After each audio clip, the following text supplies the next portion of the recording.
آج قوم اس انتشار کی سیاست کو انگریزی میں کہتے ہیں it could have been nipped in the bud، یعنی جب یہ شر پھل پھولنے لگا تھا آپ اسی وقت اس کو قابو کر سکتے تھے، دبا سکتے تھے قانونی طریقے سے۔ تمام پلیٹ فارمز بھی تھے، ایویڈنس بھی تھا، اسٹیٹ بینک سے ریکارڈ جو ہے جولائی 2018 میں آ گیا۔ تو بڑا ہمارا المیہ ہے کہ ہم لوگ، ہمارے ادارے جو ہیں وہ اہم ترین معاملات میں متحرک نہیں ہوتے اور مسلطوں کا شکار ہوتے ہیں اور پریشرز کا شکار ہوتے ہیں۔ اب یہ ایک نیشنل انٹرسٹ کا تھا۔ آپ حیران ہوں گے ڈاکٹر صاحب کہ یہ سن کے کہ جب اس کو مینیج کیا جاتا تھا، میں زیادہ تفصیل میں نہیں جاتا کیونکہ ابھی انصار عباسی صاحب نے ایک سٹوری دی تھی جس میں انہوں نے کہا تھا کہ اس کیس کو کس طرح ڈیلے کیا گیا اس وقت کے جو کرتے دھرتے تھے، جو آج شاید ریٹائر ہو چکے ہیں۔ تو میں نے اسی حوالے سے زیادہ میں تفصیل میں نہیں جاؤں گا کہ مجھے جب کہا جاتا تھا کہ یہ کیس کو آپ روک لیں، اس کو فریز کر لیں، تو میں تو خیر ان کو سمجھانے کی کوشش کرتا تھا۔ میں کہتا دس از the greatest disservice you can do to this country، نہیں یہ غداری ہے اس ملک سے، کیونکہ وہ آگے سے دلیل آپ اندازہ لگائیے یہ آتی تھی کہ یہ قومی انٹرسٹ میں، نیشنل انٹرسٹ میں یعنی نیشنل انٹرسٹ میں یہ ہے کہ ایک سیاسی جماعت جس کی غیر قانونی فنڈنگ ہو رہی ہے، جس کا لیڈر اس غیر قانونی فنڈنگ میں ملوث ہے اور بڑے پیمانے پہ ہو رہی ہے، وہ ایک ایسی سمت اختیار کی ہوئی ہے جس سے قوم کو نقصان ہو رہا ہے اور وہ کہہ رہے ہیں کہ یہ چیز سامنے نہ آئے۔ یعنی اسٹیٹ بینک کا ریکارڈ مجھ سے 4 سال چھپایا گیا، جنوری 2022 میں جا کے ہمیں دیا گیا۔ تو یہ ایک بہت بڑا المیہ ہے، سانحہ ہے ہمارے ملک کا، جس کا نتیجہ آج نکل رہا ہے، آج ہم بھگت رہے ہیں۔ اور مجھے بڑے دکھ سے کہنا پڑتا ہے کہ آج بھی ہم اس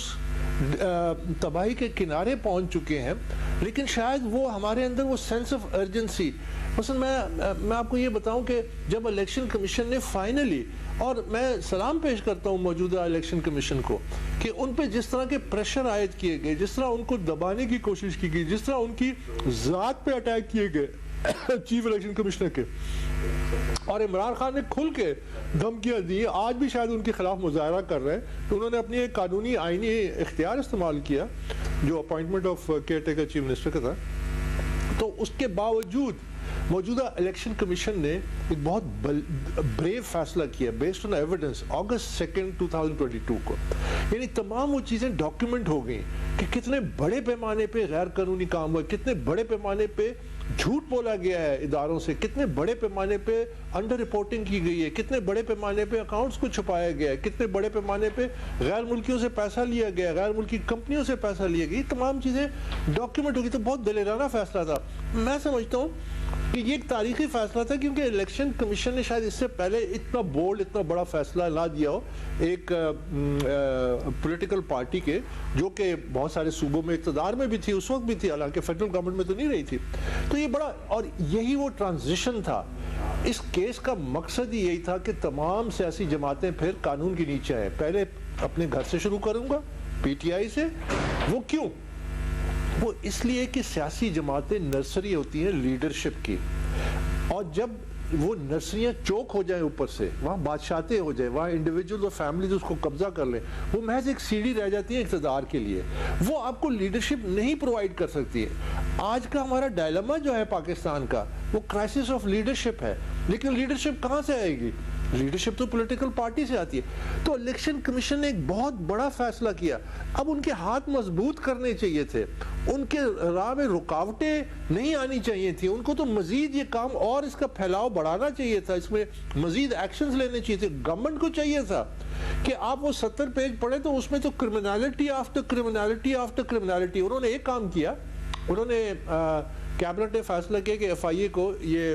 کے ذریعے تحقیقات شروع کروائی، جو ایک پورشن ہے اس کا، جو بینکنگ لاز وغیرہ کو جو انہوں نے کنسیل کیے اکاؤنٹس کو، اور پھر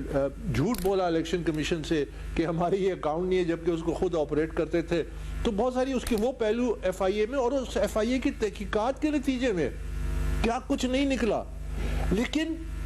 میں آپ کو ایک مثال دیتا ہوں، ہم نے 8 سالوں میں ہم نے international accounts P T I کے 6 آئیڈینٹیفائی کیے کہ یہ انٹرنیشنل ان کے اکاؤنٹس ہیں، انہوں نے چھپائے ہیں، اس کے بینک سٹیٹمنٹس نہیں دے رہے، آخری وقت تک نہیں دیے۔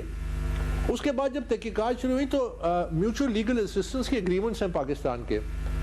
ابھی تک اس حوالے سے مجھے کوئی فیڈ بیک نہیں ہے کہ کیا کارروائی کی گئی. آپ نے صرف کیونکہ یہ منی لانڈرنگ کی کیٹیگری میں بھی آتے ہیں تو بہت سارے ایسے ملک ہیں